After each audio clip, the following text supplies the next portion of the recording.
Hey guys, Dan Burnham here, danburnham.com. We're in about week 10 of the X Rim. I have not played a Reversible Rim, I'm sorry. I have not played on it today at all. I've had some questions about the X piece, and I want to talk to you about that for a minute and show you some things that I've learned. When I started switching over to Lynn's MF protocol, I want to show you, like I said, I haven't warmed up on this or done anything with it. But with my existing embouchure, this is what it would sound like.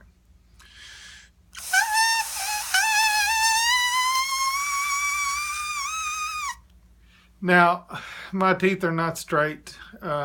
We were poor, never had the money when I was a kid to have braces. And so what I found, and Lynn had talked about this, and for me, it meant a shift in my embouchure or a relocation of the piece.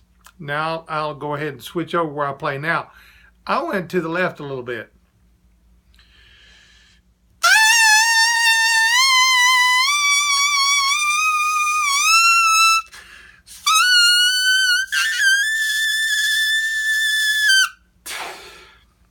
Now, like I said, it's like anything else. You gotta warm up, switch it over on the other side.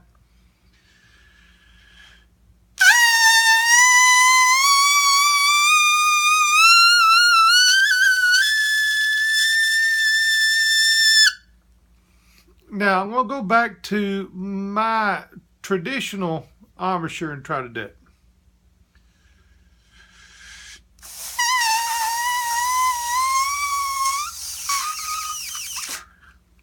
Okay, the traditional embouchure that I was using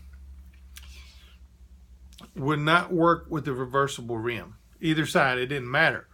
And what's really wild about it was, like I said, I talked to Lynn, and when I noticed that he had to shift, if you look at Maynard, he shifted. He wasn't center, and it's not that I don't have anything against guys that play center. When I was playing traditional embouchure, I played center.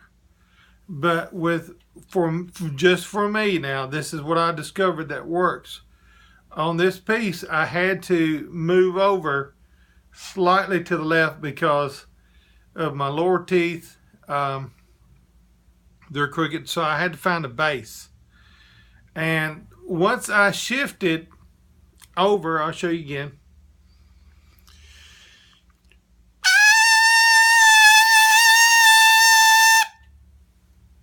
You can tell the difference. So I carried that on over, and I switched over. Then once I started practicing this way, I got to where when I put the X piece on, it made a big difference. Now, prior to having the X piece, I was using my MF Personal because, I was thinking, well, Land's X piece is a V cup. He recommends that. That's what he uses. So I tried, but I was still trying to play the shallow V cup on my current embouchure setting, and it wouldn't work. So you guys, if you're having trouble with this, look at your embouchure, look at your teeth. Now there's a couple things real quick I'll tell you that I've learned from George Rollin, and George is a great teacher, a good guy, a wonderful person. And this is a teaching that he got from Roy Stevens, but I think it makes a big difference too. Everybody teaches something different. They teach a different way. But what works for me is having a gap right here. George does the pencil exercise, and you put a gap in there about 1/4 of an inch. And then you place your mouthpiece. I find it works really good for me too. A lot of guys, when they play high, they want to close their teeth. That for me does not work.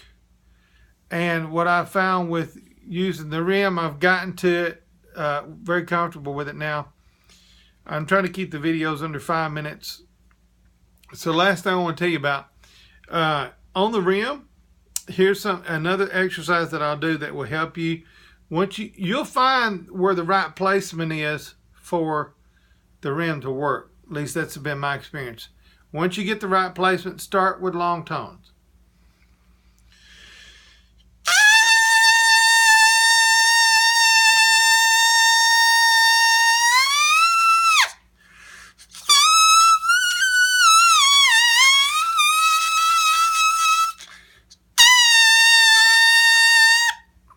So work your long tones, that will help, and you don't necessarily have to try to go as high as you can, but start at a good point around the high C. That's what Lynn recommends, and work the long tones.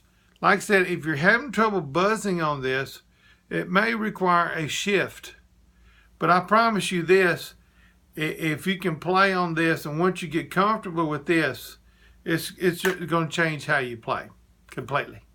And the other good thing about it is it lends itself, once you learn to play on this, you can play on B-cup mouthpieces. At least that has been my experience. Listen, thanks for checking in.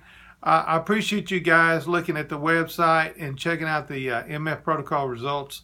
I will keep those coming as time goes. Thank you again. Have a good evening. Bye.